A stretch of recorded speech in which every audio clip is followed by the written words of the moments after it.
Seorang gadis bernama Alice lelah berjalan sepanjang hari tanpa melakukan apapun. Panas membuatnya mengantuk. Tiba-tiba dia melihat kelinci putih yang sedang terburu-buru di suatu tempat. Tampaknya aneh bagi gadis itu bahwa dia berbicara kepada dirinya sendiri dan terus melihat arlojinya. Terbakar dengan rasa ingin tahu, Alice bergegas mengejar kelinci itu, dan tanpa ragu-ragu melompat setelah dia ke dalam lubang. Di dalamnya ada sumur yang dalam, dindingnya dilapisi rak buku. Alice jatuh sangat lambat dan berhasil melihat semuanya dengan benar. Begitu sampai di dasar sumur, gadis itu melihat meja kaca dengan 3 kaki. Di atasnya tergeletak kunci emas kecil dan semacam botol. Alice mencoba membuka pintu dengan kuncinya, tetapi ternyata pintu itu terlalu kecil. Melihat sekeliling, dia melihat sebuah pintu kecil. Untuk membukanya dan menemukan dirinya berada di taman yang megah, Alice harus minum dari botol dari meja. Setelah menyesap beberapa kali, dia mulai mengecil. Gadis itu menyusut begitu cepat sehingga dia tidak punya waktu untuk mengambil kunci dari meja. Kemudian dia melihat pai ajaib di lantai. Segera setelah Alice menggigit, dia mulai tumbuh dengan cepat ke atas. Gadis itu telah tumbuh begitu besar sehingga dia tidak bisa melewati pintu yang disayanginya lagi. Alice mulai menangis begitu banyak sehingga segera genangan air besar terbentuk di dekatnya. Pada saat itu dia melihat kelinci putih. Gadis itu memanggilnya, tetapi dia sedang terburu-buru, dan dengan ketakutan menjatuhkan sarung tangan dan kipasnya. Alice mengambilnya dan menyadari bagaimana dia mulai menyusut. Alasannya adalah penggemar sihir. Alice jatuh ke dalam genangan air matanya sendiri. Ketika dia terlempar ke darat, gadis itu kembali memperhatikan kelinci. Dia bingung Alice dengan pembantunya, dan memerintahkan untuk segera pulang untuk sarung tangan baru dan kipas angin. Gadis itu berlari untuk melaksanakan perintah itu. Di rumah kelinci, dia tidak bisa menahan rasa ingin tahunya, dan meminum cairan dari botol. Ini mengarah pada fakta bahwa Alice tumbuh menjadi sangat besar dan dengan cepat memenuhi seluruh rumah. Dia bisa menyusut hanya berkat pai. Setelah mendapatkan kembali dimensi sebelumnya, gadis itu lari. Segera dia melihat jamur besar di mana ulat biru besar sedang duduk. Alice mengeluh padanya tentang perubahan tinggi badannya yang konstan. Ulat itu menyarankan gadis itu untuk memakan sepotong jamur. Alice makan sedikit dan akhirnya kembali ke tinggi normalnya. Dan dia melanjutkan. Tiba-tiba Alice melihat sebuah rumah. Masuk ke dalam, gadis itu berada di dapur, di mana dia melihat Duchess dengan bayi menangis di pelukannya. Seekor kucing besar sedang duduk di lantai, tersenyum lebar. Duchess menjelaskan kepada Alice bahwa dia tersenyum karena itu adalah kucing Cheshire. Tiba-tiba kucing itu menghilang dan bayinya menangis. Duchess memberikan anak itu kepada Alice, dan dia sendiri pergi ke ratu. Gadis itu terkejut saat mengetahui bahwa dia tidak menggendong seorang anak, tetapi seekor babi kecil yang nyata. Ketika kucing itu muncul kembali, dia menyarankan Alice untuk menemukan Marechare. Dan kemudian dia menghilang, dan hanya senyumnya yang tersisa di udara. Gadis itu berangkat. Segera dia melihat rumah Marechare. Alice datang tepat pada saat dimulainya pesta teh. Mejanya besar sekali, tapi hanya si Marechare, Mad Hatter, dan Sonya si tikus yang duduk di sana. Mereka tidak mengizinkan siapapun duduk di meja, dan mengatakan bahwa tidak ada ruang. Alice mengetahui bahwa mereka dipaksa untuk minum teh tanpa henti sebagai hukuman karena membunuh waktu. Si kelinci dan si Hatter mengejek gadis itu dengan segala cara yang mungkin dan mengejeknya. Tidak dapat mentolerir kekasaran seperti itu, dia diam-diam bangkit dan pergi. Segera Alice menemukan dirinya di taman yang indah. Dia memperhatikan tukang kebun yang tampak seperti bermain kartu. Mereka mewarnai mawar putih menjadi merah. Gadis itu sangat terkejut dengan ini. Dia mengetahui bahwa ratu mereka menyukai mawar merah, dan hanya mawar putih yang tumbuh. Ratu mengeksekusi para pelayannya untuk pelanggaran sekecil apapun. Tukang kebun bilang dia sedang menilai pelayan yang mencuri kue sekarang. Alice sangat tertarik, dan dia pergi ke pengadilan. Di sana dia melihat Marechare dan Mad Hatter bersaksi. Ketika mereka selesai, ratu tiba-tiba memanggil Alice untuk diinterogasi. Gadis itu menjawab bahwa dia tidak tahu apa-apa, dan memerintahkan untuk melepaskan pelayan itu. Ratu marah dan memerintahkan untuk menangkap gadis itu. Pada saat itu, Alice merasa bahwa dia mulai tumbuh lagi. Gadis itu menyadari bahwa ini hanyalah kartu, dan dia tidak takut pada mereka. Dan pada saat itu juga, keajaiban itu menghilang. Alice terbangun di tempat terbuka yang sama di mana dia pertama kali melihat kelinci putih. Ada pemandangan yang familiar di sekitarnya, suara yang familiar terdengar. Jadi itu hanya mimpi, pikir Alice.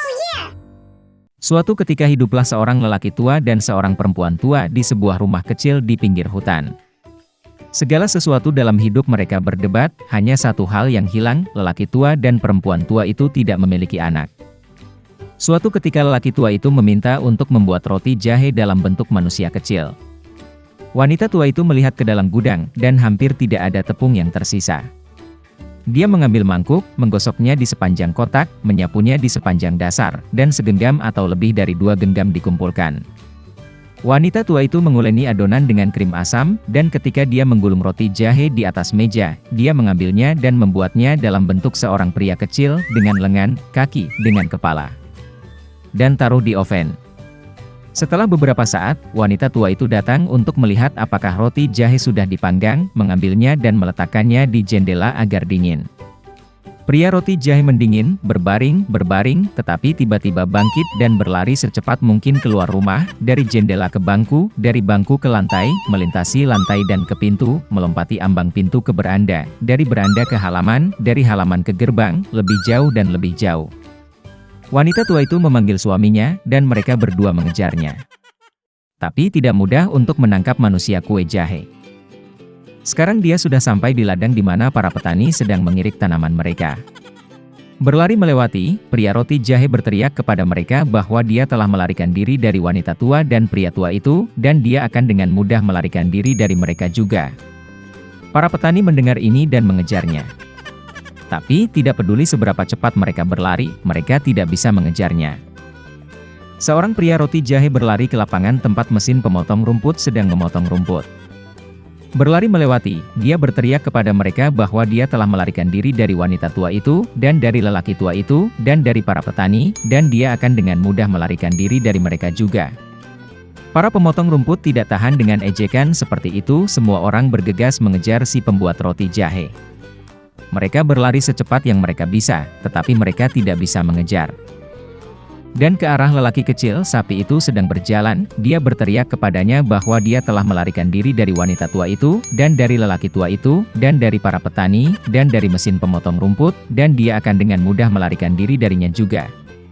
Sapi itu marah, dan juga mengejar manusia kue jahe itu. Hanya dia yang tidak bisa mengejar. Dan seekor babi bertemu dengannya. Pria kecil itu berteriak bahwa dia telah melarikan diri dari wanita tua itu, dan dari pria tua itu, dan dari para petani, dan dari mesin pemotong rumput, dan dari sapi, dan dia akan dengan mudah melarikan diri darinya juga. Seekor babi memekik dan berlari mengejar. Hanya saja dia tidak bisa mengejar, dia terlalu gemuk. Seorang pria roti jahe berlari di sepanjang jalan, dan seekor kelinci bertemu dengannya.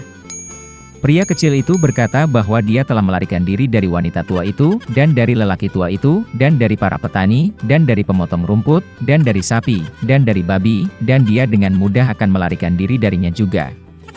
Kelinci itu mendengar ini, dan mengejarnya. Dia juga tidak dapat mengejar pria kecil itu, hanya kelinci yang melihatnya.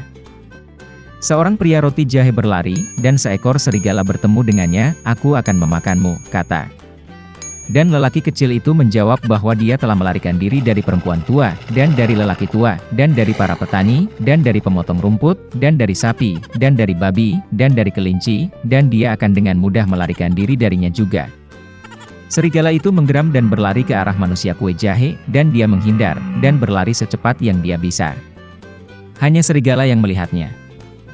Seorang pria roti jahe sedang berlari, dan seekor beruang besar bertemu dengannya. Pria kecilnya tidak takut, tetapi berteriak bahwa dia telah melarikan diri dari wanita tua itu, dan dari lelaki tua itu, dan dari para petani, dan dari mesin pemotong rumput, dan dari sapi, dan dari babi, dan dari kelinci, dan dari serigala, dan dia akan dengan mudah melarikan diri darinya juga. Seekor beruang ganas menghentakkan kakinya, dan mengejarnya. Tapi beruang itu terlalu lambat untuk mengejar si pembuat roti jahe yang cepat. Seorang pria roti jahe berlari, dan seekor rubah bertemu dengannya. Rubah itu sangat licik, tetapi lelaki kecil itu tidak mengetahui hal ini. Oleh karena itu, karena kebiasaan, dia mulai berteriak bahwa dia telah melarikan diri dari wanita tua, dan dari lelaki tua, dan dari para petani, dan dari pemotong rumput, dan dari sapi, dan dari babi, dan dari kelinci, dan dari serigala, dan dari beruang, yang artinya dia akan dengan mudah lari darinya juga.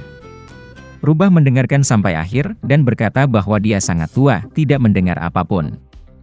Dia mendekati pria kecil itu dan memintanya untuk mengulanginya. mematuhi roti jahe konyolnya, dan mulai membual lagi.